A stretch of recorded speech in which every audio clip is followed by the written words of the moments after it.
Martinez will miss the rest of the season and part of next year. He has a ligament sprain in his right elbow. Second round of the U.S. Open at Oakmont, Tristan Lawrence and Sam Burns share the lead right now at 3 under par. ESPN Radio is presented by Progressive Insurance. Progressive Commercial Insurance flexes to fit your business's needs. From quick repairs to adjustable coverages and even payment options, Progressive Commercial makes it easy to get what you need. Quote today in as little as 7 minutes at progressivecommercial.com. He's got the knowledge. Because once again, I have to come on there and talk about how right I am once again. In anything that it comes to sports. He's got the questions. I'm going to lose it. Are you kidding me? What are we doing here? He's got the guests. 20th head coach in Fresno State history here, Matt. Is it hard to believe sometimes still the 20th head coach here in program history? It's all moved really quickly here over the course of the last 5-6 weeks, but super excited to be here. Phil Benotti is the voice for the Central Valley sports leader. Behind the Bench starts now. Brought to you by Helena Agri.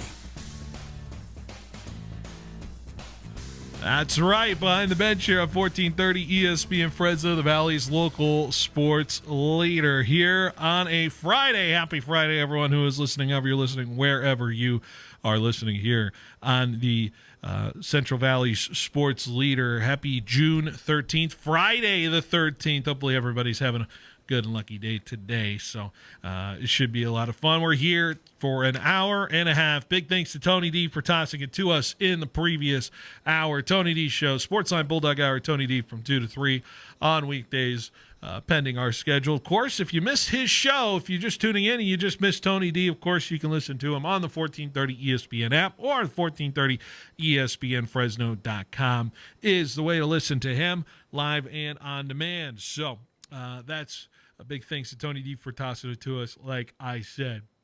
It is June 13th here, and another reminder that we have the Lee's Air Plumbing, Heating, Roofing Hotline. Lee's Air Hotline here on 1430 559 320 1430 is the way to reach us here on the show.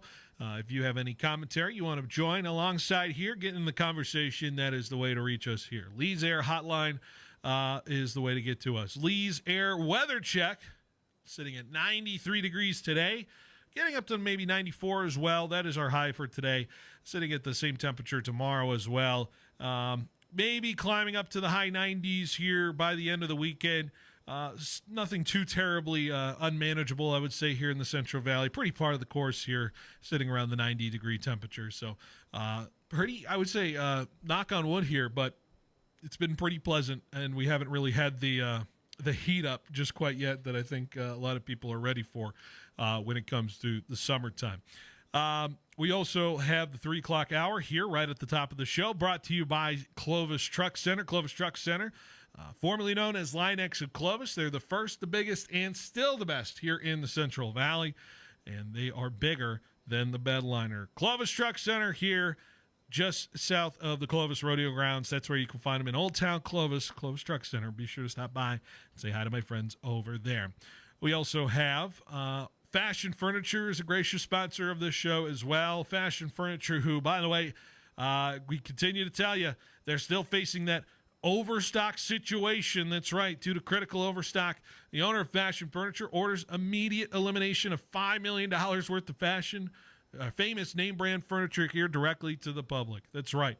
This giant inventory going to be sold directly to the public on a first-come basis. Huge price cuts in every department, savings up to 76%. So if you're looking for something nice to add to your collection at your house or looking to spruce things up here in the summer, Fashion Furniture is where you go, who's been serving locally here, locally owned in Fresno in the Central Valley for over 65 years. So because the savings will be spectacular, be sure to bring your trucks and trailers, because with the prices this low, they're going to have to charge for delivery. So bring whatever you can to get whatever you want there as far as that's concerned. Take advantage of those deals today. Great show, as always, on the docket today. As we say here, be sure to follow us on ESPN Fresno socials. We're still doing some ticket giveaways. I think we're still giving away our Giants giveaway for next week. Giants tickets to see the Guardians in town for San Francisco. Tuesday and Wednesday tickets. If you get 2 chances to win, if you go subscribe to our YouTube channel and follow along on our Instagram as well, you'll see those contest rules below. See if you can get a chance to go see this really good Giants team. Although I would say yesterday to put a damper on that. But regardless, they have been playing good baseball as of late. Good show, like I said. It's kind of a shoot from the hip show today. I'm not exactly sure how it'll go, where it'll go, but we're going to have fun with it here on the show today. So it is going to be a good one as we take you up to 4:30 today for the start of the NBA Finals Game 4. Busy slate on the 14:30 side of things. Like I said, it's going to be NBA Finals to start, 4:30 pregame, 5:30 tip-off, and then we will get into once the NBA Finals game is wrapped up, you will then hear the Giants and Dodgers joining in progress after the NBA Finals wraps up. So you will hear a majority of Giants-Dodgers tonight from L.A. Over on 790, of course, the A's and the Royals will also get started. That's going to get going at around 4:30, and then we'll have the FPU Sunbird Sports Show, special edition of the FPU Sunbird Sports Show, as they announce they're joining a new conference, and Paul Metters will be in here to talk about that and some exciting guests coming up in the next hour there. That starts at 6 o'clock over on 790 here in the studio as well, so that's where you can tune in. We are streaming live right here on a Facebook and Twitch as well. So if you want to follow us there, ESPN Fresno, hello to the live stream watchers over there. And if you want to get involved in that, be sure to like our page over on Facebook. And we will be streaming live on YouTube pretty soon here. We want you to go and subscribe, like I said, to the YouTube channel. ESPN Fresno is where you follow us. So what do we got on the docket today? Well, we're going to have I'm going to introduce our co-host for the day, I would say, or at least he's gracious enough to take some time before he's out at work later today. But Eric Bentley is joining me. We may have another special guest come in. I'm going to turn on his mic here. Eric, how are we doing? Thank you for coming on in and chilling on a Friday afternoon. Yeah, no, absolutely. Thanks for having me. You know, I feel like as sports fans, this is kind of like our last kind of real fix before we get into the real dog days of summer. Yeah. So I had to come on because obviously lots to talk about around the sports world. I mean, there's so much to get into. I have, of course, a general idea of where I want to go. The reason I bring you on is, last year we had you on to represent the Giants side of things for the start of the Giants-Dodgers rivalry. Now, let's say at this time last year, I think the Giants and Dodgers had already played like 3 times already. So this is the first go-around of it this year. And thankfully, we're going to get Giants-Dodgers games by September, which I think is a much better proposition for Major League Baseball. So we'll dive into it, first of all. But good to have you in. And I'm sure you're excited about tonight's matchup between Giants and Dodgers. Yeah, I mean, it's always good. It's better, obviously, when the Giants are on an upswing like we are right now. If you would have told me at the beginning of the year, the first time that we played each other, we were only, a game and a half apart from each other. I'd be pretty happy with that, so excited. I think I do recall, I think I had you last what was it a few months ago last time I had you in talking about didn't I have like a 5 of 5, and I gave the 5 of 5 of the things that can make you hopeful for a Giants season. I think you were a little pessimistic going in. 40-29 at this moment. I think you would take it 10 out of 10 times, and maybe my list was a little correct in where I was talking about that a little bit back then. Yeah, I will say you tried to sell me a little bit on some offensive expectations, and I don't necessarily know that the Giants' offense has quite lived up to any expectations, but we're winning ball games. That's what matters, is we're winning ball games. The pitching, obviously, has been phenomenal, both in the starting rotation and in the bullpen. Crazy stretch of one-run games. What was it? Torture's back. Six or seven one-run wins in a row on the road. I think it was seven straight. I mean, yeah, torture baseball. Yeah, we're getting a little bit of it here in June. Nothing's more back in style than torture baseball. And you mentioned it, right? The pitching staff and outside of yesterday's performance, the bullpen's been playing very well, pitching very well. I'll tell you this: I had some criticisms yesterday of Momel, and we can dive into that when it comes to it. But overall, I think if you had to put a grade on it for the Giants so far, I would say B plus, A minus. Is that where we're sitting? I was going to say B plus, bordering that A minus territory. Yeah. But I'd say probably overall B plus. For us to get into that A category, I would like to see a little more consistency on the offensive end. But again, 40-29, in mid-June, that's pretty good by my standards, at least. Exactly. So we'll get into that here a little bit into the show, but I wanted to get just a little taste of where we were at with that. Of course, let's recap some of the things from last night as well that we signed up beforehand and we touched on before. Excuse me. NHL Finals last night. I just want to give a quick update on that. NHL Finals. We were coming off the air when it was 1-0 Florida. I literally log off. We sign off on the show. I get to my car, and then I see 3-0 Florida. By the time I pack up the show from Fashion and I get in my car, and I'm like, are you kidding me? We're going to go through this again. I get to my parents' house. We have a dinner together, a little family dinner last night. And slowly but surely, Edmonton's trickling into that second period. They finally tie it after 2. Felt like kind of house money for Edmonton in that way. They take a 4-3 lead. I think we're about to watch them win. Of course, Florida ties it up at the end of regulation, only for Leon Draisaitl to set what is a NHL record for most overtime goals in a single postseason, with his 4th this postseason. What a game last night in the NHL. I don't know, Eric, mileage may vary on hockey, but is this NHL Finals with 3 games going to overtime in the first 4? Is it compelling you to watch this NHL Finals? Oh, I've always got eyes on the Stanley Cup. I tell my roommate, I won't necessarily get into it in the regular season. I know you're a big hockey guy. Yeah. Hard for me to get. I don't necessarily have a team either, so that kind of plays into it. But I'll watch the Stanley Cup Finals, and that 3 overtime games, obviously out of the 4, but yesterday's was it was a great watch, and it's always so interesting. I'm curious to get your opinion about polling the goalie and watching a team, kind of band together. Stuart Skinner gets pulled after allowing those 3 goals pretty early, and then all of a sudden you start to see the offense at Edmonton maybe come together a little bit. They get some goals right back. Always interesting when they pull the goalie, but when it works, you're the smartest guy in the room, Well, it's about possession of the puck, and it's about the idea that the goalie can provide confidence in front of you, that you can feel compelled to take chances. If the goalie's going to make the save behind you, you can then leak out and see if you can do some counters as far as the things can happen. If you don't trust that your goalie is going to stop things, you're going to hunker down a little bit more and just play a little more rigid as a defense and rigid as a unit.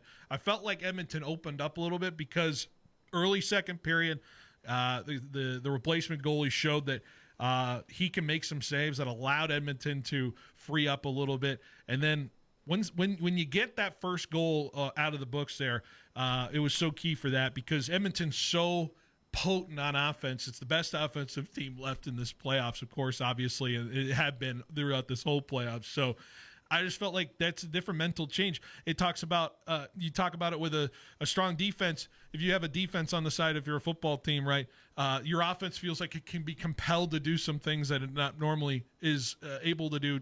Try to avoid making big mistakes. Same in baseball. A pitcher's not going to try to force a strikeout if he knows the defense behind him can make the play. I always think a good goaltender can allow offense to generate itself, even if it's not directly affected. But I think it's an interesting facet of the game. Well, yeah, and there was a play late in the third period, I believe, where it was Calvin Pickard, the backup goalie who came in. Yeah. He was looking to his right, and then all of a sudden you see 2 Edmonton players come together and block the shot basically in place of the goalie, and kind of alluding to what you're saying, knowing that you might not have as good of stuff as you had back there. It's always cinema there in the Stanley Cup Finals, and it has been so far. Tied at 2. Won the game in relief. If you're going to go goalies here, there's only 6 times that has happened in Stanley Cup Finals history. The last time was Andrei Vasilevsky in 2015 for Tampa Bay. The one before that was 1991 with a man named Frank Pietrangelo. So, and really, we're talking like early hockey time before Calvin Pickard now adds his name as a game one in relief in goaltending Stanley Cup final history, courtesy of ESPN Research here. You want to hear some more ESPN statistics here from last night's game. The Edmonton Oilers become the seventh team in NHL history to overcome a 3-goal deficit in the Stanley Cup final and win the game, joining last time Hurricanes in 06, Penguins in 92, Flyers in 87, Canadians in 44, Maple Leafs in 36, and then the Canadians in 1919. Those 1919 Canadians and the Oilers last night, only two to do it on the road last night. Some historic stuff we were watching from last night's perspective, and I'll tell you what, don't turn the game off, at any point in these Stanley Cup finals. It has been phenomenal, and what I will ask probably at some point of the show is what has been better, the NBA finals or the Stanley Cup finals. We may have a new answer after tonight, but so far Stanley Cup has been delivering. Yeah, and I don't know if you saw, there were clips late in the game before Florida tied the game to send it into overtime. There were clips of Panthers fans leaving the arena before the game time. Yeah. Why are you going to leave early Crazy. in Game 4 of the Stanley Cup final? I had a gut feeling. I'm like, the Panthers are so scrappy. The Panthers are with the way they can get out of attack and be a nuisance. And I'm like, wow, they pulled their goalie with 2:18 to go in this third period. There's such an infinite amount of time for them to kind of do what they need to do. And sure enough, Sam Reinhart makes it happen 20 seconds in. By the way, you want to hear latest game-tying goals in Stanley Cup final history? The earliest before this series was 1951, Game 5. Todd Sloan, 32 seconds left. Now we've had the two quickest in this series when Corey Perry tied it in Game 2 at 18 seconds. Sam Reinhart last night in 20 seconds. The game is not over until the final second is hit in this series. It could be in contention if this goes 6 or 7 as one of the greatest Stanley Cup finals of all time. Yeah, I'm going to be glued to the TV, that's for sure. Yeah. When do they play next? I think it's going to be Sunday, I believe, with all the travel. I'd have to believe it's Sunday. These playoff schedules for both the NBA and the NHL, they're throwing me off. There's days where I think there should be games, and there's like a Saturday, and it's like, oh, there's nothing going on, and then it's tomorrow. Okay, wow. So you don't have to wait long. I'm just thinking, because I thought they would put it on Sunday. Sunday's freed up because you don't have the finals. NBA finals, I feel like they always just like offset it. NBA Finals is Game 5 is Monday. So I figured with the travel from Miami to Edmonton, which is the furthest you can go between Stanley Cup Finals, I figured that you can give an extra day. But that's going to be an interesting turnaround to see what team is going to build up after traveling cross-country, the first 2,500 miles to get to the next city. Who's going to wake up for Game 5 tomorrow? That is such a quick turnaround. Crazy. Well, and now you're in the part of the schedule where you're only playing one game at a site, each time. You don't have two games at one place. You're going back and forth every game with that travel. Absolutely. So that's what's going on in the hockey. It's been a phenomenal watch. Real quick touch on it because we really just don't have a whole lot of time today. I want to touch on the U.S. Open. I don't know if I get a chance to touch on this. Just a little quick Bryson DeChambeau update. Last I saw, Bryson was at 6 over, although I think he got to 7 over. In this tournament. No, he's 6 under. Last I checked, the cut line is sitting at 6 over on the cut line here. So I want to make sure I get that right here. But Bryson in danger of missing the cut as a U.S. Open champ defending U.S. Open champ from a year ago. Seems like he could sneak in there with what he's got, but we'll see where it goes from there. I think it's a fascinating one. Speaking of U.S. Open contenders, Rory McIlroy was out of it as well. No, excuse me. I have it updated. Bryson is at +9 now in the tournament with 3 to go. So it looks like he is going to miss this cut, which is I don't think a lot of people had Bryson and Rory missing the cut before this tournament. So, Eric, I know you've watched a little bit of it, but I'm curious. I think this weekend is going to be high-intensity, crazy action moving forward. Oh, yeah. I mean, any major is obviously going to be high intensity, but even just from the little bit that I've watched, I mean, the long rough is insane. Yeah. So and speedy greens. Poor Bryson fans here. It looks like he's going to miss the cut, which I think is severely disappointing for Bryson. I'm sure all the fans here in the Central Valley are, I would say, pretty disappointed in that. But Oakmont, it can be a golf course that can really snowball on you, and it seems like it has done that. So we'll give you updates as we go along. But Bryson's got about a few holes left. All right. We're going to take a break. When we come back, we're going to break it down with this Giants season 2 because we got to talk about it. We're going to see if we can include some of our folks who are producing, fine producers in for the day, Tanvir and Julia as well. We are here on Behind the Bench, rolling along here on 1430 ESPN Fresno, the Valley's local sports leader. The wait is over. Valley Pure presents Crazy Horse, the wild new flower from Cowgirl Cannabis. This isn't just a strain, it's an experience. Ready to get on the wild side? Then saddle up and ride with Crazy Horse. Available now only at Valley Pure. Bold, untamed, unforgettable. Don't just hear about it, live it. Get to one of Valley Pure's 5 locations and grab your Crazy Horse today. Cowgirl Cannabis. Blaze the trail.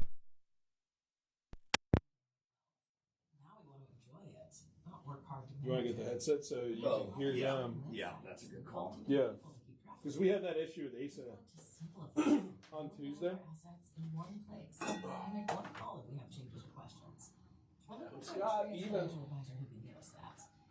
keep a watchful eye on our money. See if we get it. How do you? Yeah. Sounds like you're looking for modern wealth management. Our technology allows you to see all your accounts and how they're doing in one place. And our advisors are well versed in helping clients in your position. You coordinate with your CPA and tax attorney to keep them on the same page. So the only call you'll have to make is pass it.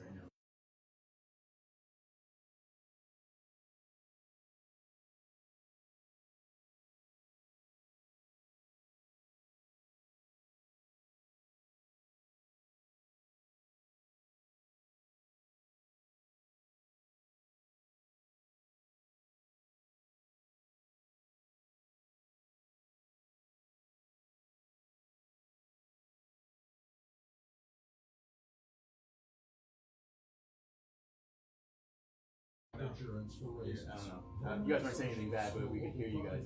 Well, thank you for making this. Yeah, that's why Brandon was like, "Oh shoot, tell him," and say like, You just said it. Not on there anymore. Oh, we're not on there anymore? Yeah, it's all muted over there. Yeah, it's not. Not muted anymore. To suit your individual growing needs. Time is right now to purchase raisin insurance. With the unstable weather patterns and the current low premium I guess rates, Ben, now is the time to call Bowman and Associates. Oh well.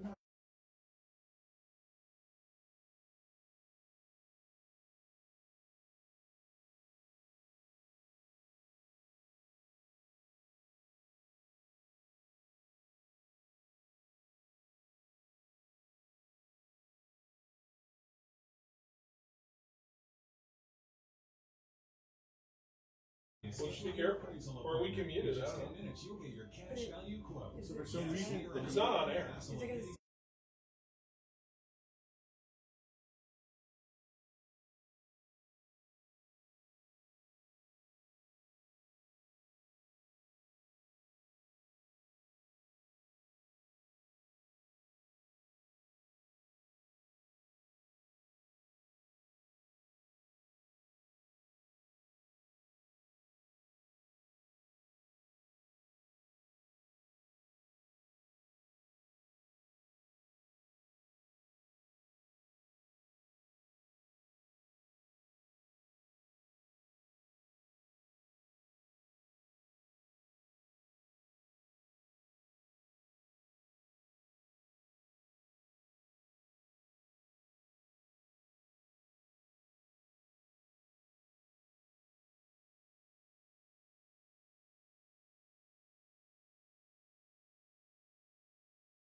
Behind the Bench here on 1430 ESPN Fresno, the Valley's local sports leader here on a Friday.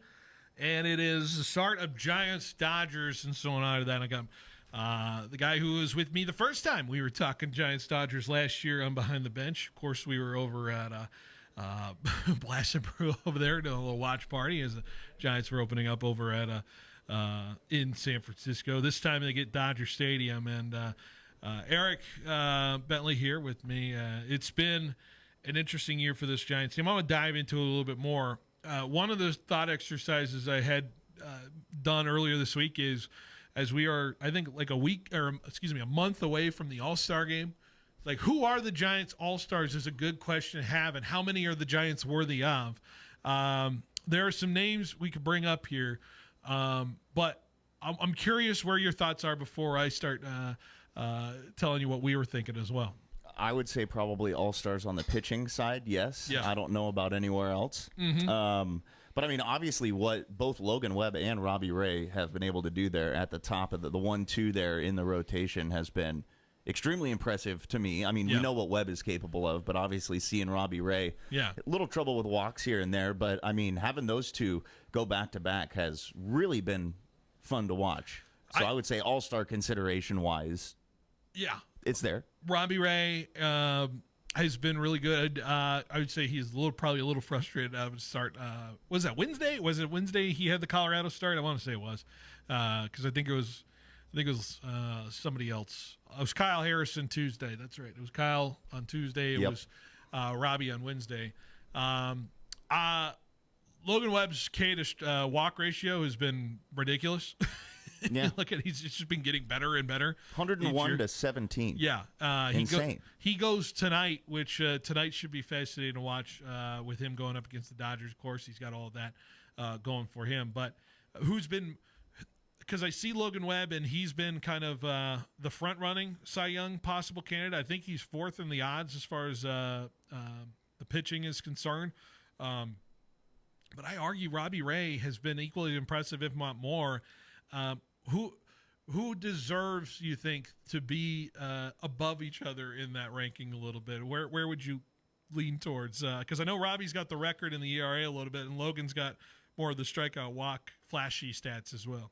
Yeah, I mean, I'd still probably go with Logan Webb. It just feels like, as a fan watching too, with the walks that Robbie Ray issues, it leads to a little bit more unsettling innings maybe, to watch. Obviously, he's done a good job getting out of them with that ERA, 2.55. See, he's done a good job getting around some of the trouble that he's been able to put on the bases, but, I mean, for years now, it's just been fun to watch Logan Webb pitch, and it continues to be a lot of fun watching Logan Webb pitch. You feel good every time Logan can get on there. Although there was a couple of outings before, I think his last one, which was it the Friday night game last week? I can't remember. It was a very good start from. I think it was against the Braves, right? He pitched into the seventh in some form or fashion, but he had a phenomenal start. His last start. So I can't wait to see what he does tonight. But I will say, because Robbie's got the reputation of the Cy Young, although that Cy Young was during the 2020 season, a lot of people look at the awards those time of year that the Cy Young, the MVP, are those really worthy a step down of all those, which, by the way, we argue if it's a step down, then you have to take everything as a step down, right? Dodger fans are pointing it out. It only is Giants-Dodgers week. We gotta point that out. Have to. But I am curious to see who gets a little bit more of the public look at it as far as the All-Star vote is concerned. Robbie Ray is a name. Logan Webb, of course, has been in the All-Star game too. It's just been a dynamic 1-2 punch. So I feel like those are two locks, I think, per se, for the Giants. I have two more names, although one got shaky last night with the way things kind of turned out for it. And I don't think it was his fault at any point. But I've been pitching the Randy Rodriguez All-Star bid as well. Do we want to go there with the Baumel thing of it? I pointed it out on air, but I want to get your thoughts on it. Yeah, no, we can go there because I'm right there on that same train as you. Yeah. If you're the conductor, I'm not. Yeah. I'm sitting first class there behind you because I've been a big fan of Randy Rodriguez all season long, and I don't necessarily know that leaving him out there for 43 pitches in Colorado was the best idea out of Bob Melvin. And sometimes, as a Giants fan, when I'm watching the games, it feels like Bob Melvin's got like a little wheel behind him on the wall of the dugout, and he spins it, and then whichever bullpen arm it lands on is who's going to go out there and throw. Doesn't really seem like a lot of the guys in the bullpen, they've been pitching very well. Yeah. It doesn't really seem like anybody has a defined role. It's just kind of when your name is called, go out there and toss. And I don't necessarily know how sustainable that is, especially when the season gets later and later. Well, so I think yesterday's game got lost. The Giants lost that game when Wednesday happened. And let me explain it to you. Because up 10-6, I thought that was the Randy Rodriguez outing he should have been put into. He was not used in the series just yet. To go back-to-back nights with Camilo coming in for a 4-run lead didn't really make a lot of sense for me. And now I understand the Giants, it was 7-6 going into the ninth inning, top of the ninth inning. And I'm sure Camilo was already warming up, going through the warm-up cycle. And maybe that's what it was. It's just when you warm a guy up, it's hard to then say, hey, go sit down after you've gone through your cycle. But let's be fair, Randy was also warming up at some point in that game as well, from my memory. But Bomel goes with a low-leverage 10-6 lead to Camilo on a back-to-back night, as opposed to maybe saving Camilo for what turned out to be a high-leverage ninth-inning situation the next day when it was 7-5 going into the bottom of the ninth. I thought Randy should have been put there. I thought Camilo should have been saved for the Thursday game. And frankly, I think that was a little bit of mismanagement from Bomel there. And by the way, I was praising him bullpen usage for Tuesday's game because I was like, yeah, I kind of like the idea of saving a lot of guys to go Bivens game one, have him go almost 3 innings on the Tuesday side, and really only use like 3 or 4 pitchers on that Tuesday to save yourself in the series. But I don't know. I don't know what he was thinking in the late inning stages the last couple games. Well, it's interesting to me, too, because when you were talking, it was sounding like, it's a given that if it's a close game, Duvall's going to come in and close. But then you've got Ryan Walker, who has made plenty of appearances throughout the course of the season in situations where it's like, okay, well, why is it Walker here? Why is it not Duvall, or vice versa? Yeah. There's been some decisions that I feel like are easy to question from us sitting here watching on the couch. Ryan Walker looked great in his 8th inning yesterday. He was phenomenal, unhittable, and I thought, man, that could have been to throw Randy into a high leverage situation, high leverage 43 pitch inning, which you could see he's drowning out there.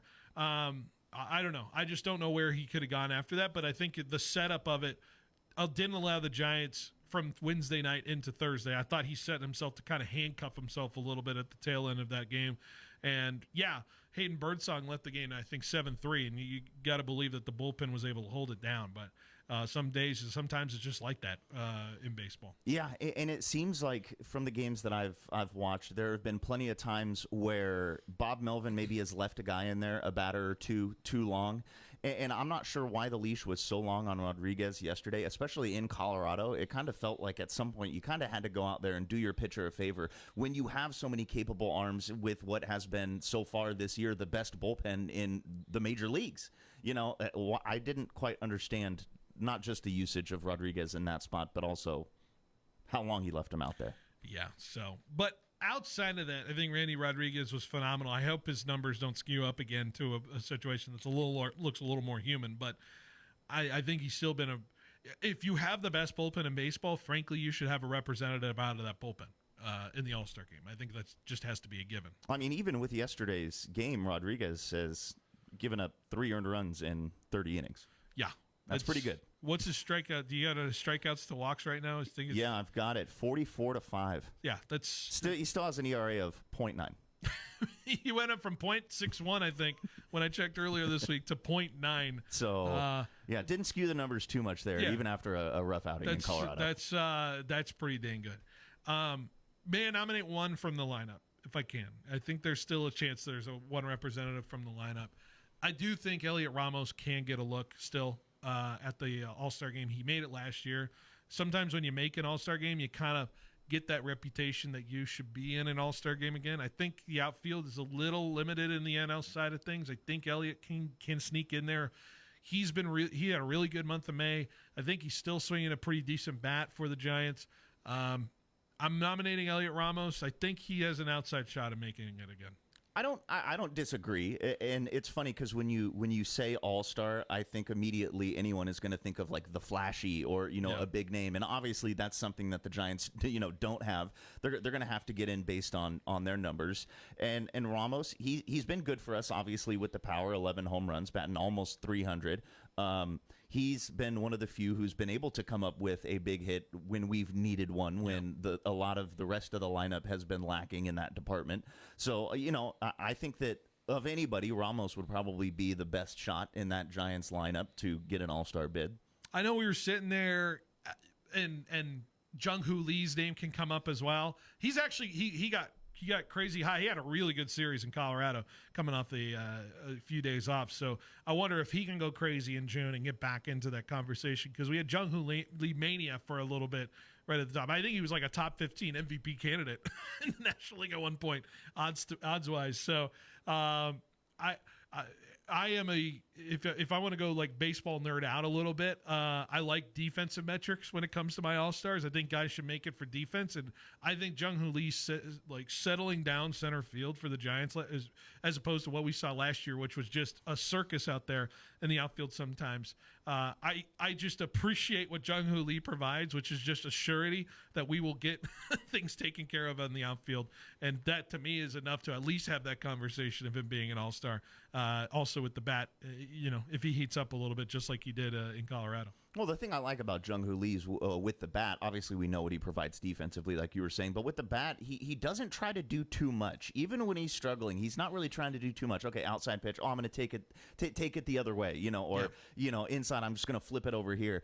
He's not trying to do too much. He's not trying to, hit his home runs. He is what the Giants need, which is somebody who's going to put the ball in play, find a gap, get on base, and keep the line moving. And that's what he's done so far. So, yeah, he's very enjoyable to watch at the plate and in the field. One more name to consider. Wilmer Flores. Is that just a heart want him to be an all-star? It's so hard for first base to get in there for the National League, but I know you're dying to maybe see if Wilmer can get in there. I mean, every single time that they show the leaders in the National League for runs batted in, and I see Wilmer up there in top 5, top 10, whatever it is, I'm like, is he really? Is he really? And then he really is. Yeah, Wilmer, I mean, that would be tough, but obviously the Giants fans, I feel like, have kind of... Is he reminding you of Brandon Crawford from a few years ago? Like that kind of season? You remember when Brandon Crawford went crazy in 21 and the Giants went like... Oh, yeah. Part of that, too. Yeah, he's just an insane Crawford year. Yeah, I was just like, where did that come from? Like, how is he doing? Like, it was like Crawford of 5 years ago just decided to... Is it just that? I mean, if it keeps up, why not? Yeah. How sad are you to see Lamont Wade go from this team? Or did you have any... Or I was banging the drum to say get rid of him this year for many weeks at that point. I didn't have too many sentimental feelings toward Lamont Wade. No late night Lamont. I would say the late night Lamont, that period of time stands out a little bit, but I think the frustration that he caused a little bit since that time, I wasn't necessarily too disappointed to see the DFA on there. Yeah, and honestly, I mean, that moment changed a lot for this Giants group. I think Dom Smith is going to suddenly become a cult hero for this Giants team at this point if he keeps doing that. Honestly, all the Giants need is just average at first base. Exactly. That's the thing. We just need average. We just need somebody who's not going to make mistakes. Exactly. And Smith has been pretty smooth with it when he's been over there at first. He's been smooth with the glove. Yeah, he had a pick a couple days ago, if I'm not mistaken, on a double play that just really...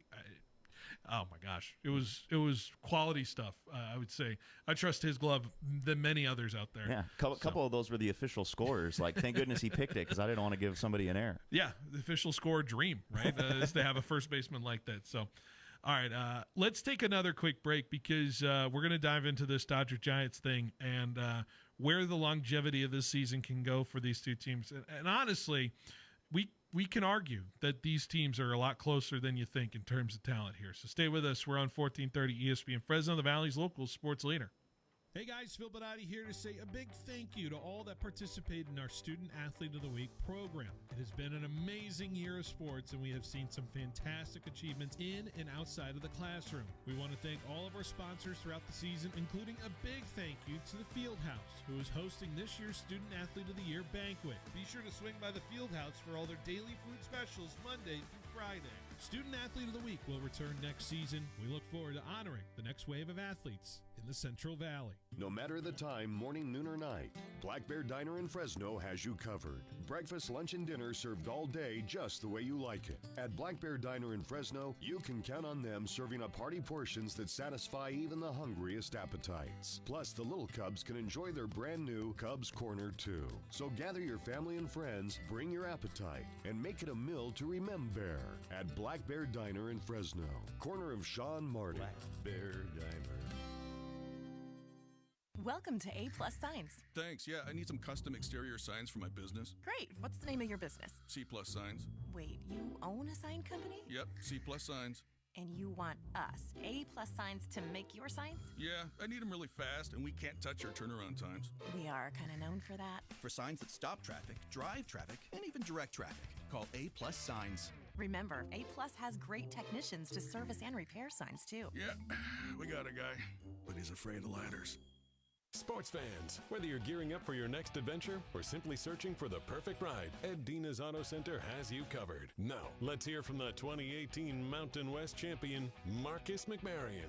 Hey, it's Marcus McMarion. At Ed Dina's Auto Center, they'll make car shopping as smooth as a game-winning play. Whether it's a truck, SUV, or the car of your dreams, their incredible team is here to guide you every step of the way. Ed Dina's Auto Center in Dinuba and now in Visalia off Mooney Boulevard. Online at eddinasautocenter.com. For nearly 20 years, Donald P. Dick has been the Valley's go-to expert for solar design and installation. And with their unique price match guarantee, they don't just match the competition, they beat it and give you the difference in cash. Install solar today and start saving money, including the 30% federal tax credits and the various incentive programs that are available when you switch to solar. For a no-obligation quote, call 255-1644 and put Donald P. Dick to the test. It would be a bit of an understatement to say there are plenty of men's clothing brands out there. At Patrick James, we're a bit biased. We offer comfortable, high-quality clothing at very competitive prices. Patrick James delivers impeccable classic looks that keep your wardrobe moving forward in a confident, modern direction. See for yourself online or come into our store on 780 West Shaw to find the style and brands you're looking for at Patrick James.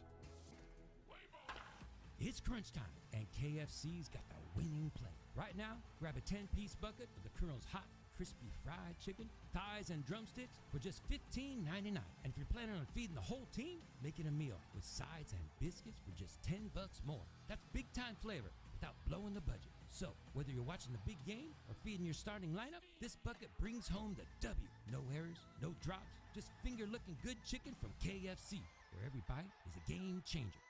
Summer is here in the Central Valley, and the action at Valley Athletics is where you want to be. It's Phil Benotti here to tell you about some summer programs for your hooper in your life. VBA Skills Academy is coming up fast on July 14th, and all skill levels are welcome. This camp is open to all ages between 3rd through 10th grade, with each day dedicated to a core basketball skill, ensuring that they get the confidence that they need in a dynamic environment. ValleyAthletics.co is the website where you find all the information and to sign up. Valley Athletics, developing the athlete in everyone.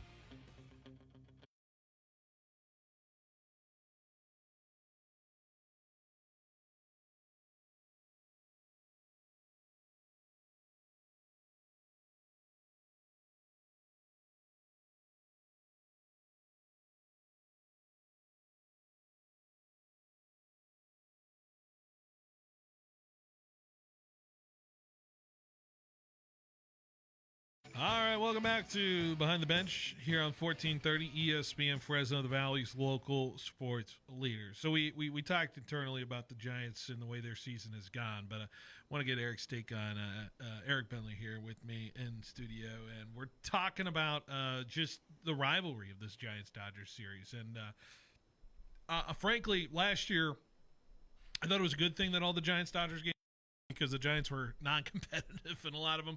last year. But now that we have a very competitive Dodgers-Giants matchup coming up, Giants sit a game back in the NL West to the Dodgers as we enter in today. Man, if the Giants would have held on, we'd be talking about a tie first place matchup here, and winner 2 or 3 sits at first after this weekend. The Giants could still lead the West after this weekend if they can get it done, but that would take a sweep. So we go into this weekend. Giants fans have their certain reservations. I think the reservations are, can the injuries finally catch up for this Giants team with the lineup? I worry about excluding Matt Chapman out of the lineup. Sounds like he could be missing some time with the hand injury that he's had.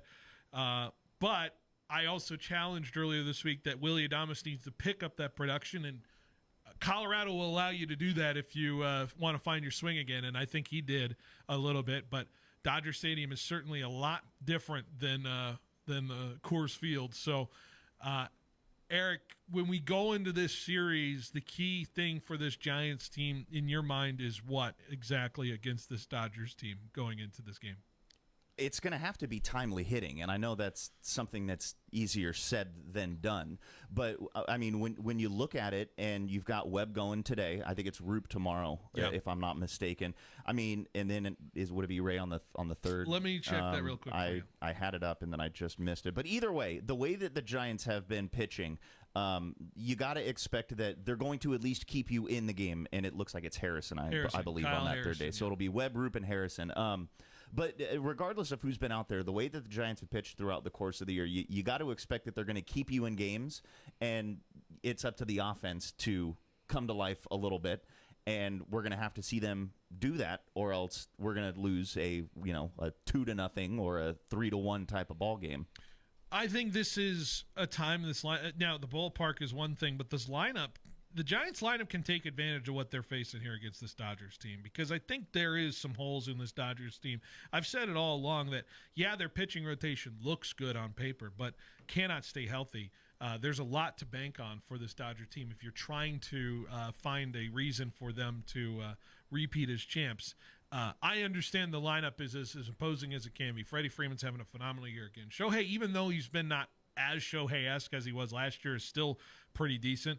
Shohei's clutch numbers have been a little down from a year ago, so I'm curious to see what his clutch at bats could look like in this series. We might get a couple. Mookie Betts is Mookie Betts, and he continues to be an awesome part of that lineup. So really where the Giants have to figure it out is getting ahead. I think getting ahead is so important for this Giants team, to play from ahead, play with the lead in most of these games. So often I see the Giants go 1-0 down, 2-0 down in these games in Dodger Stadium, and it just ends up being a 3-up, 3-down situation for this lineup most of the time. And that they ran into that a little bit in Colorado before they started waking up their bats at the tail end of games.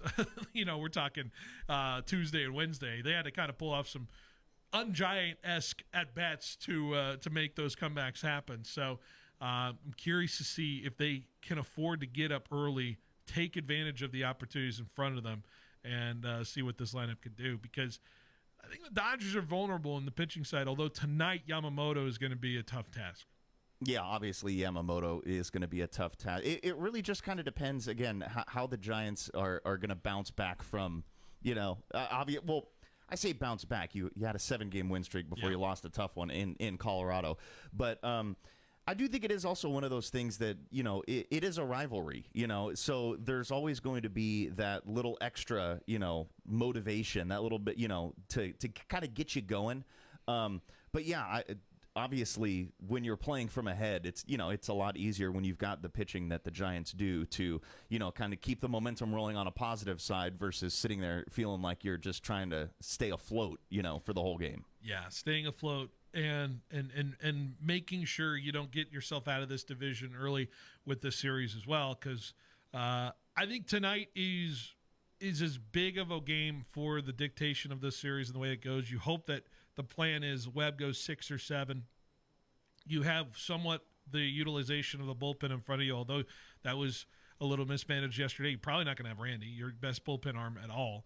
in today's game. You may not even have him by Saturday, so you kind of burn him in that sense. So that's a little bit of a disappointment for this Giants team. You hope that the defense can show up. We already saw the whole of it with Casey Schmidt-Booten one yesterday that allowed the Rockies to continue that inning.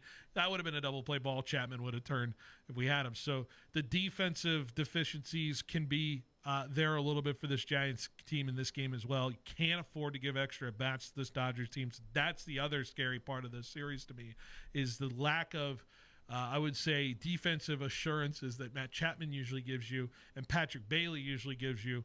You have both of probably your best defenders out in this game tonight. That scares me a little bit if I'm a Giants fan as well. Yeah, and not just for tonight, but also going forward. I don't necessarily know what the timeline on either of those injuries are. But, if you're a Giants fan or, you watch a lot of it, you know how valuable Patrick Bailey is there behind the dish. So that's a big loss. And then, like you mentioned, how big Chapman is. We saw Schmidt's error, yesterday that probably cost the Giants the game. If you're playing the Dodgers, regardless of who's healthy on that Dodger team or you're going to have to play a really good baseball game in order to put yourself in position to win. The other part of this is obviously the Giants and Dodgers sit here at the top of this division. Is it a 3-team race? Is it a 4-team race in this National League West? I know the Diamondbacks are kind of trying to play themselves back into it. The Padres have the say of what they want to be a part of with this division as well. And of course, I was rabid like a dog on Tuesday, just getting mad about Padres fans just declaring they're the best rivalry with the Dodgers at this moment. We can get into that conversation because that's been the conversation of the week so far. But I'm curious to see how long lasting this can be in the National League West, or are we going to see it become a 2-horse race after this series? The Giants have somewhat of an easier schedule after this before they play the Dodgers again, I think, if I remember correctly. Guardians, who haven't been really lighting up the world after this. The Red Sox, who I have my own gripes about. I'm sure you do. I'm having a hell of a season watching them. We know what the Marlins are about after that. And I think they go Chicago after that, the White Sox, which is a very gettable series on the road. The Diamondbacks are very volatile. So there's a lot still left for this Giants team after this Dodgers series to maintain distance or maintain staying close with this Dodger team moving forward. So I wouldn't say they're hitting a part of the schedule that's a gauntlet. They can take care of business after this Dodgers series. So in era of importance of, can the Giants dig themselves out of a hole if they don't end up performing well this series? I think there's still opportunity moving forward, especially when they got another series coming up in July.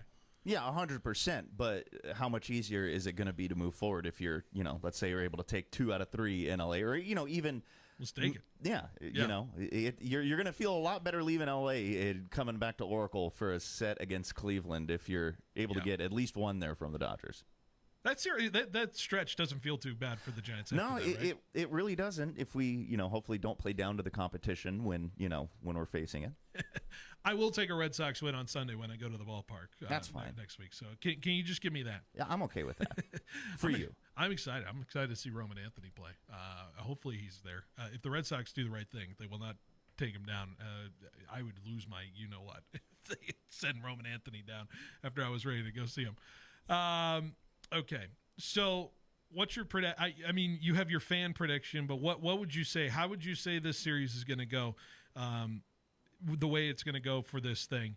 How would you see this series progressing? Tonight's the night of 2-1 ball game. Giants are going to battle it out. Either way, it could go 2-1, and then Saturday could get a little wild with the pitching matchup in that sense, because I don't believe Clayton Kershaw has it anymore. and then Game 3 on Sunday Night Baseball. You never know what's going to turn out there. Yeah, I mean, I would say it also kind of depends on how Landon Roop also shows up. Yeah. We've seen him kind of up and down this year. Harrison May, that'll be an interesting lineup. I mean, realistically, if you're the Giants, you're saying we could get 1. Let's hope to get 2. Yeah. That would probably be, and even as a fan, that would probably be, getting 1 would be okay, cool. Getting 2 would be like, all right, let's go. We can hang for sure. Man, I'm excited to watch this. It's going to be fun. I'm excited to watch. They're always fun. More juice than 20. I think 2021. Obviously, it got ramped up with the playoff series and actually having that for the first time ever between these two teams. But I'm getting 2021 vibes again from when we're getting this series back up and rolling. I'm so excited. I've been waiting for this series for a long time. Oh yeah, and I again, it's always fun when the Giants play the Dodgers. I feel like if we're going to talk about the whole Padres-Dodgers rivalry versus Giants-Dodgers rivalry, it feels like the Giants-Dodgers rivalry is more actually about baseball, where the Dodgers-Padres rivalry is really just kind of who can be louder. Which fan base can get a little mad at each other as far as that's concerned.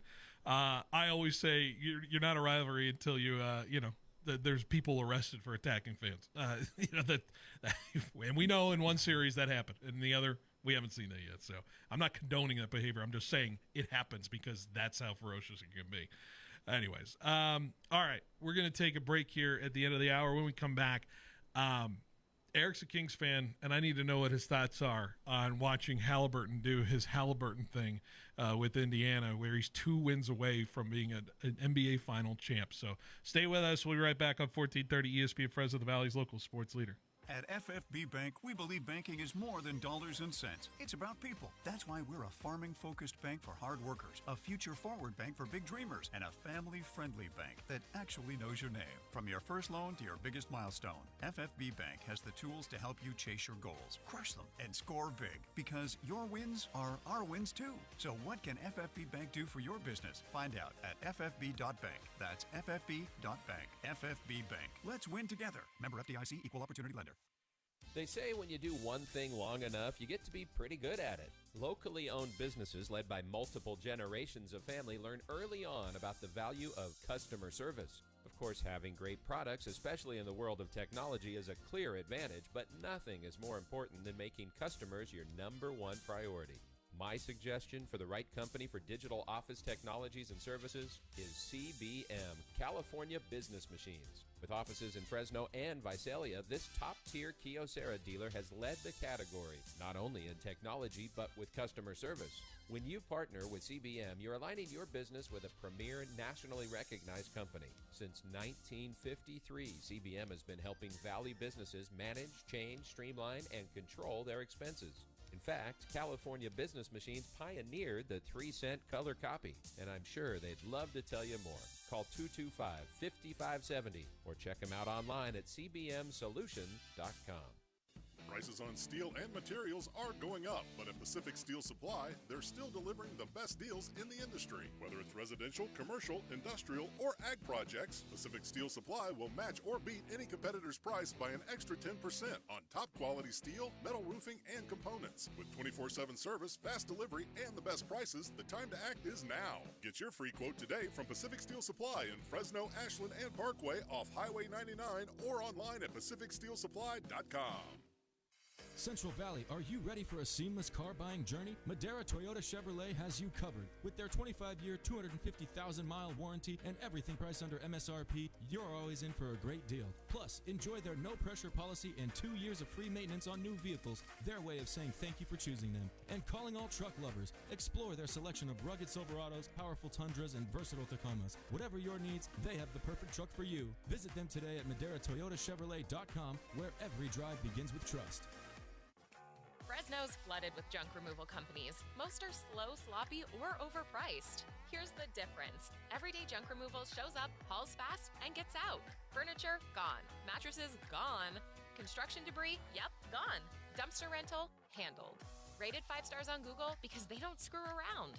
Right now, get $20 off a half load or more. Get your quote at everydayjunkremoval.com or give them a call at 408-9132. Everyday Junk Removal. Get through the clutter.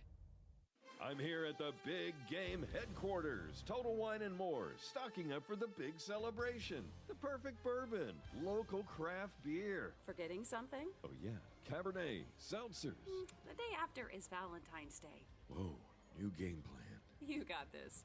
Total Wine can help you score the perfect bubbly, too. Thank you, I would have been. You sure would have. Total Wine & More, pickup and delivery available. Drink responsibly. Be 21. How did Babbel become the award-winning language learning app? We thought of you. All of you. Take Sierra. As a visual learner, she uses Babbel's wordplay videos. Today I'll share a quick lesson on shopping in French. Merci beaucoup. Malcolm is a listening learner. So he checks with Babbel's speech recognition to be Precio.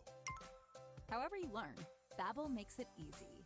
Save up to 50% on your Babbel subscription at Babbel.com. That's BABBEL.com. Your home for high school sports. 1430 ESPN, the Valley's local sports leader. KFIG Fresno. The NBA Finals return to Indiana on Wednesday for the first time in 25 years. I'm Chris Smith. Now the Pacers have a 2-1 series lead in the Finals for the first time in franchise history. And First Take host Stephen A. Smith says the Pacers have more pressure on them than the Thunder. Indiana wins this game, there's no way in hell they're losing 3 straight. But if they lose these games, if they lose this game 4, after what we saw happen with OKC the other night, that's going to be a bad sign for Indiana if you can't win tonight and Oklahoma City comes out and they win tonight. I think the winner of tonight's game wins this series. Coverage of Game 4 begins in 30 minutes right here on ESPN Radio, 8:30 on ABC.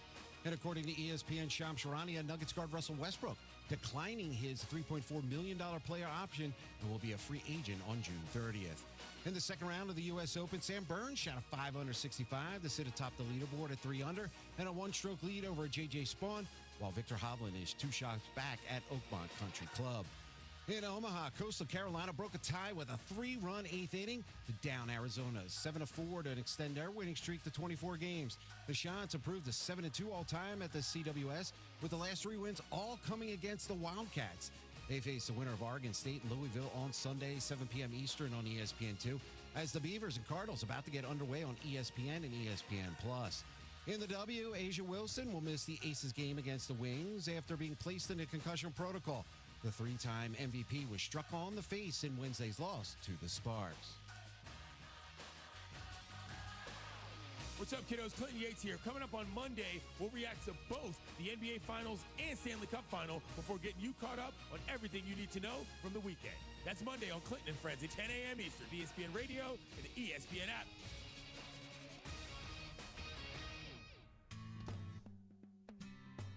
He's got the knowledge. Because once again, I have to come on there and talk about how right I am once again in anything that it comes to sports. He's got the questions. I'm going to lose it. Are you kidding me?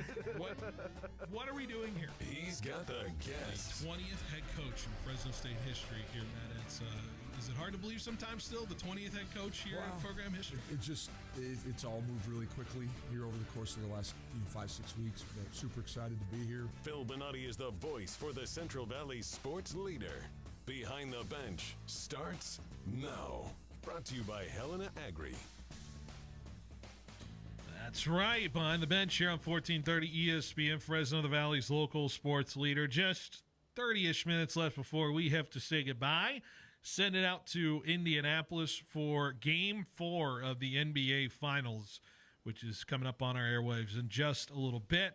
Then we will take you to Giants baseball after the NBA Finals Game 4 plays out between the Thunder and the Pacers. Eric Bailey here for a little bit longer in the show as we're just chilling here on a Friday, getting you set for the Father's Day weekend. Of course, Father's Day weekend coming up. Hopefully everybody's got good Father's Day plans on the docket. So everybody, happy Father's Day to all the fathers who are out there in your life, and happy Father's Day to the fathers in my life as well.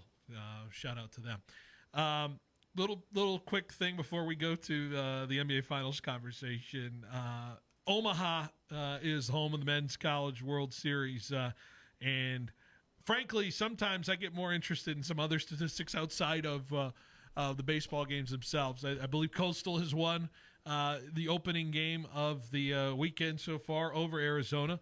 I know our video producer, Julia, is very happy that Arizona has lost. So very excited for that. But, Eric, there's an important thing that happens. I don't know when this tradition started. There's a bar in Omaha that invites all of the fans around the country who come to Omaha, and they ask them what school they represent, and they do a tally of who orders the most Jello shots throughout the College World Series. We are early in the step of this thing. These things go up to the thousands and plus of how many Jello shots get ordered here. Eric, I'm sure you're fascinated by these numbers as much as I am, and I think we got an early leaderboard, don't we? Yeah, we do. Do you have any guesses? It's always the Southeastern schools to me. It's Southeastern America that just goes crazy. That would be correct, as currently LSU, as of 50 minutes ago, is leading the way with 1,993 Jell-O shots. Second to Murray State. Murray State. 1,274. Where is Murray State? Does anybody know where Murray State? I'll even invite the Tanvir, do that research and let me know where Murray State is when you get a chance. It is in Kentucky. Kentucky. All right, Kentucky. That's southeast enough for it. Yeah. Who's in third? Third is the only other school with over 1,000, Coastal Carolina, 1,137. I think they're ordering a few more after today's victory. Unfortunately, our California folks, lacking behind UCLA, dead last, 174. 174. That's it. 174. I do see though here as I'm looking here on X. It does say, I guess you can buy shots if you're not in Omaha. You can buy them online, and they will count towards the board, and the money goes to the food banks. Wow, look at that! So interesting. Anybody want to skew the numbers? You can skew the numbers a little bit. Yeah, you can. Yeah, I did not know that. Each Jell-O shot, I think, is like $5. $5 is what it says. Yes. Bad. Maybe there's not a team I would sponsor it though. I don't like any of the schools. Nah, not enough for a $5 Jell-O shot. No, I'm not doing that. I'm down a little bit anyway, so we're not making it happen. Man, UCLA, what a bummer. What are these California folks doing? Get out to Omaha. Maybe they're scared of Omaha. I don't know. You can buy online. That's true. All right, LA money. Let's get to it. All right, we are getting set for NBA Finals Game 4 tonight, which there is a lot to talk about with this NBA Finals and the way things have gone. Sometimes when I have Eric on, it's to talk about Kings basketball, too, and the state of Kings basketball, which, frankly, I think a year ago when I had you on for the first time, we were sitting here thinking Kings basketball was in a somewhat okay, healthy place at that level and feeling good about the future of it. And now I would say it is as purgatorial as it's been, and Kings basketball right where it's been for the last 20 years, I would say. How are we feeling? Yeah, I mean, there was a few moments there where, like, the Beam team, where, there was some genuine excitement, and then, unfortunately, the first time that we make the playoffs in all those years, Steph has to drop 50 on us in a Game 7.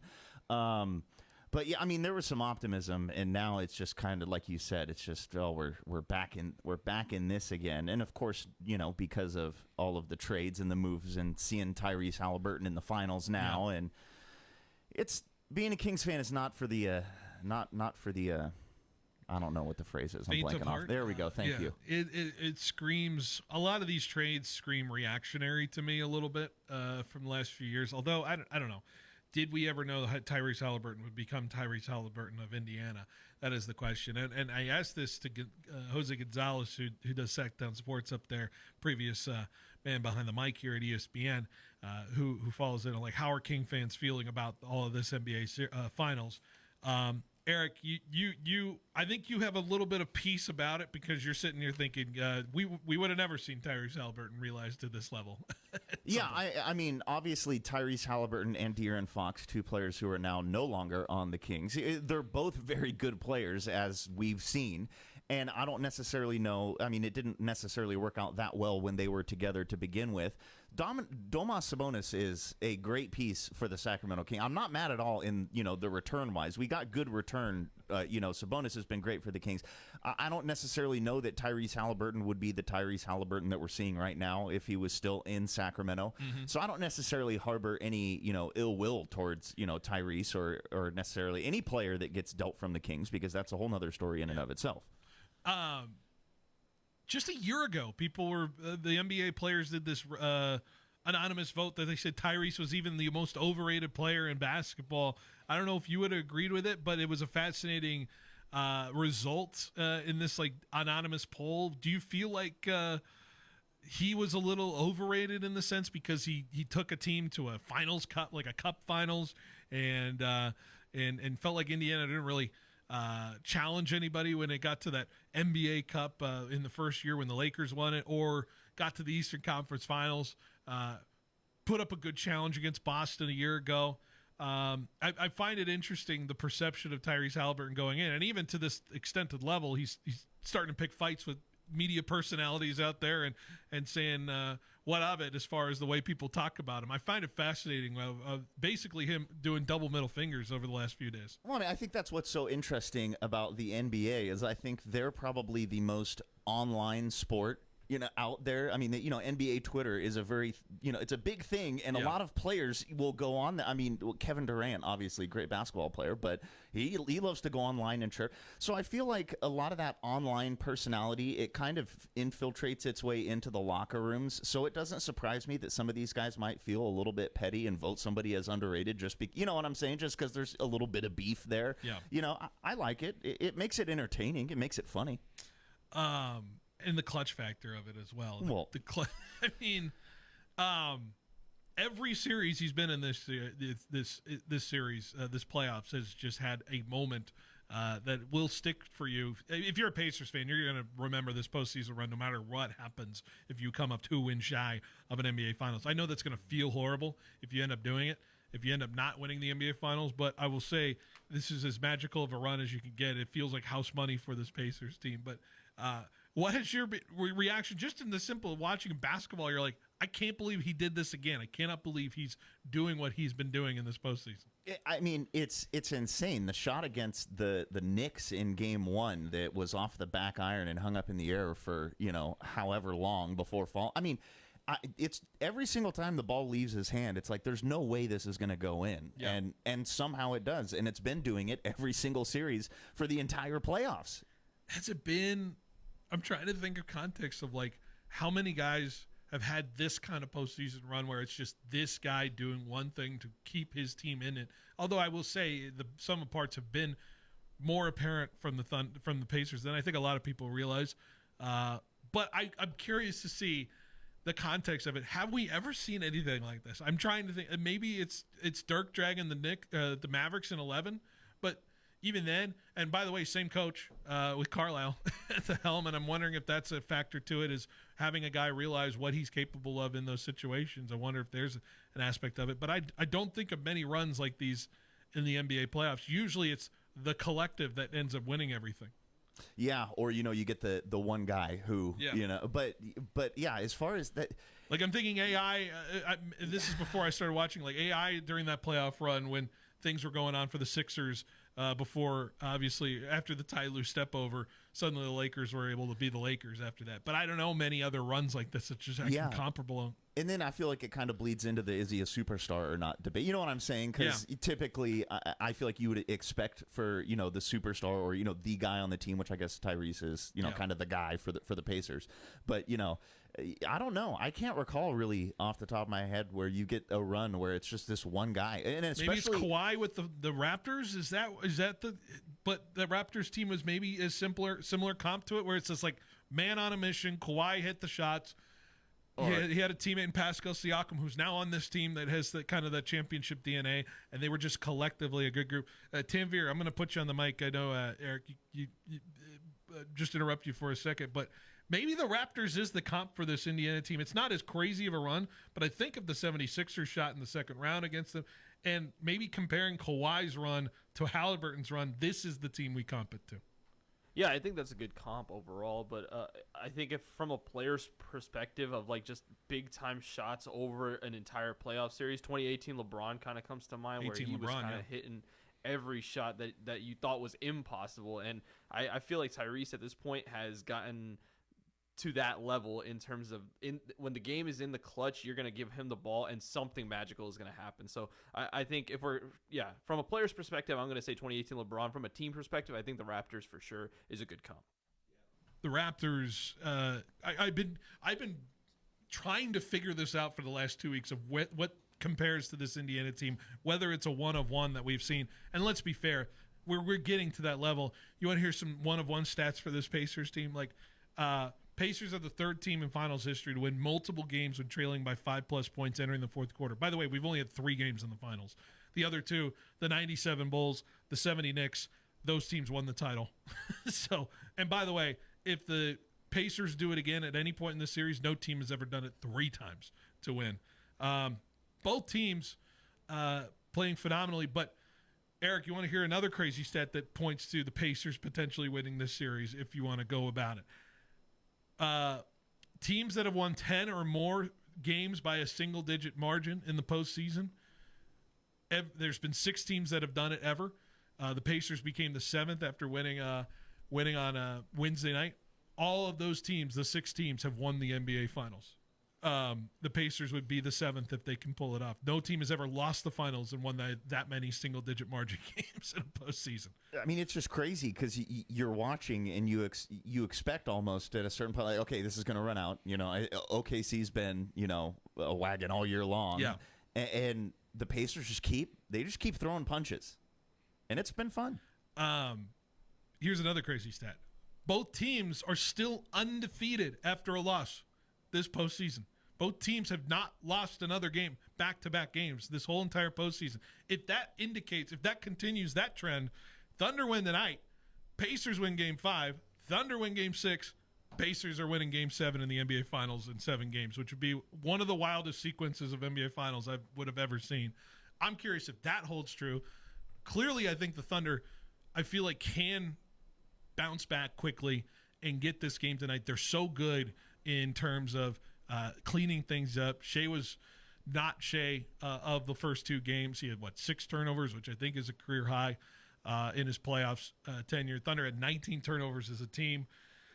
Second most in a game all season for the Thunder, by the way, which was so uncharacteristic with the way things turned out for them. So there is still so much to kind of figure out with this thing. I don't think we're going to get Ben Mathurin going 27 points tonight. That's just not repeatable. The bench for the Pacers. If I had to pick, Eric, I think I'm going to go Thunder tonight to win. And we're going to have a 3-game series starting Monday between these 2 teams. I will say, I mean, we talked about it at the top of the show with the Stanley Cup Finals, but this has the makings of one of the great ones, even though everybody's been hammering it about, really, aesthetically, Thunder, Pacers, no one cares. This has been as good a basketball series as we've had in quite some time.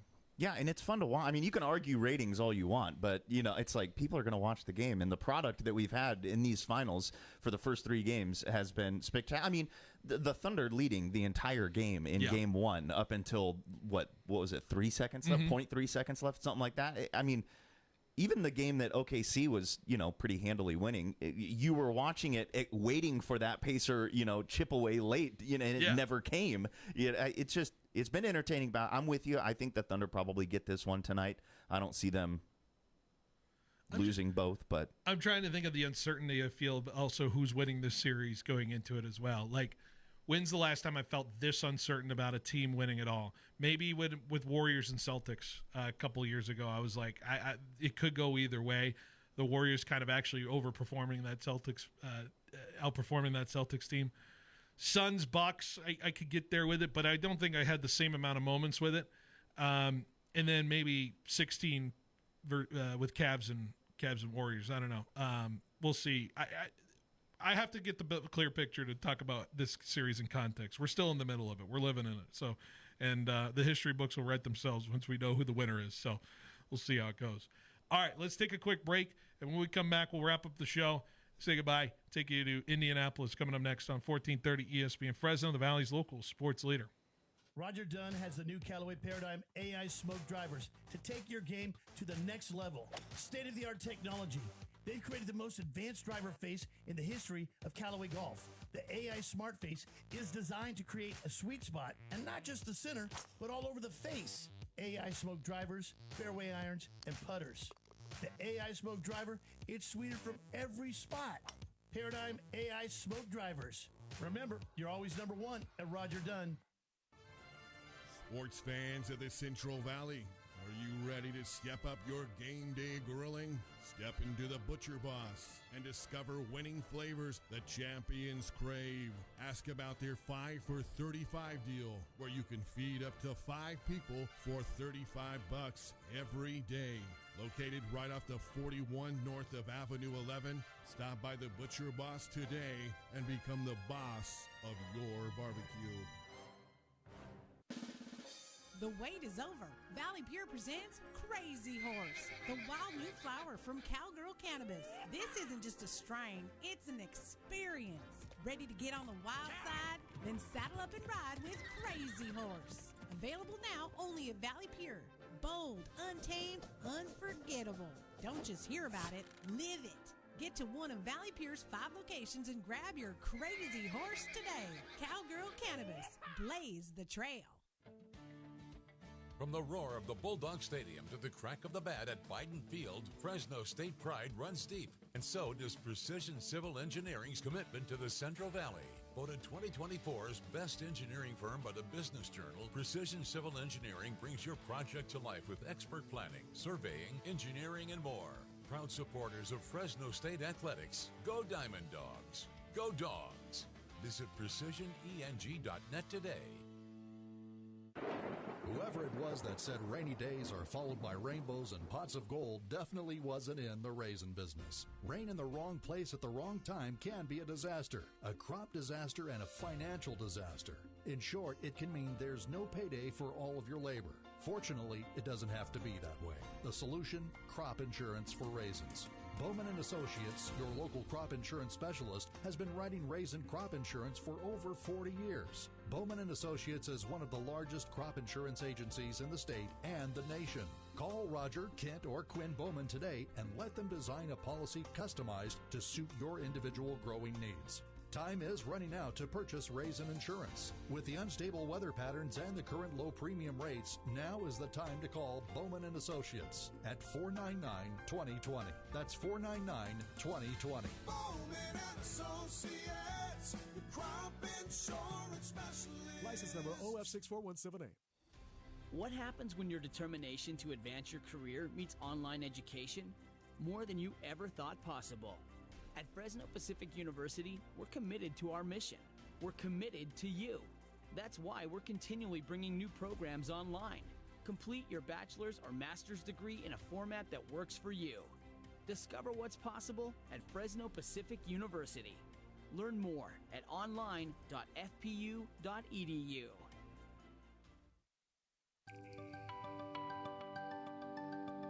Home office. It started a few years ago at the kitchen table. Then, many of us turned our third bedrooms into functional workspace with every kind of technology imaginable. The home office selection at Fresno's Fashion Furniture, including the most beautiful desks, chairs, file cabinets, and accessories available. Check out the home office selection at Fresno's Fashion Furniture. There's nothing like it in all of California.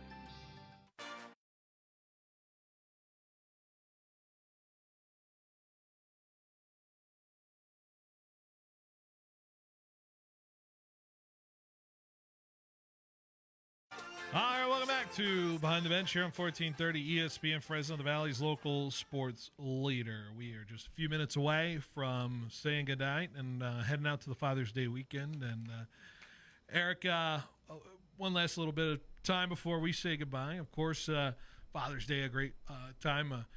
I always talk about how kind of my dad always gets me into, he got me into sports and probably was a big influence in getting me behind this mic and talking about sports. I'm sure your father was a big influence on getting into sports as well. If you want to talk about that for a hot sec. Oh, yeah, absolutely. I mean, well, first of all, my dad, band director. So we would always make fun of him. He loves to talk on the microphone. Yeah. So my mom definitely says that I got my talking on the microphone skills from my dad. But yeah, I mean, growing up, playing catch, obviously, I did Little League, NJB youth basketball, all that stuff. I do remember, though, probably one of my earliest sports memories, 2001, he took me to the Fresno State-Oregon State football game. I was 8 years old at the time, but I still have memories of it. We still go to Fresno State. We went down to the LA Bowl a couple years ago, just a father-son trip. So yeah, I mean, always a great time to hang out with my dad. Hopefully I'll get down there maybe or Sunday maybe to a barbecue or something. There you go. I'll go to the production room as well. Father's Day, what comes to mind for you guys? I'll start with Tanvir for you. I have a great relationship with my father in terms of sports. I think that's definitely where we bond. My favorite memory, definitely going to a San Francisco 49ers game. It was Chargers at 49ers, Sunday Night Football.